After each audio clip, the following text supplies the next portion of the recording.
que les États les plus développés, qui ne vivent que grâce à nos ressources, comprennent que nous avons quand même un petit mot à dire. Le Conseil de sécurité, un club fermé, Marius dénonce un système mondial inégal. Derrière sa question, une réalité brutale. L'Afrique subit plus qu'elle ne décide dans les instances internationales.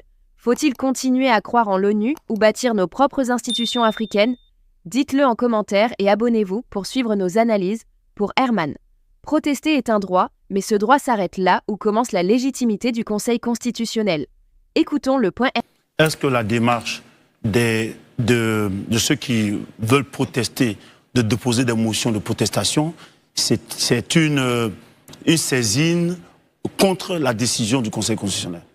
Je ne crois pas. Parce que sur le plan juridique, en effet, un Conseil constitutionnel, ces décisions ne sont susceptibles d'aucun recours. Quelles sont les motivations justement de la demande? Il y a la liberté d'expression, la liberté de manifester, l'article qui est garanti par l'article 20 de notre Constitution, qui dit ici la liberté de réunion et de manifestation pacifique est garantie par la loi. C'est vrai qu'on ne leur permet pas, la Constitution, le Conseil constitutionnel a décidé, a pris une décision qui est susceptible, qui est non susceptible de recours, mais en même temps, les populations peuvent protester de façon pacifique, manifester de façon pacifique pour être contre cette décision. Et ça ne veut pas dire que lorsqu'on est contre une décision, on veut forcément que la décision perd son effet. Non.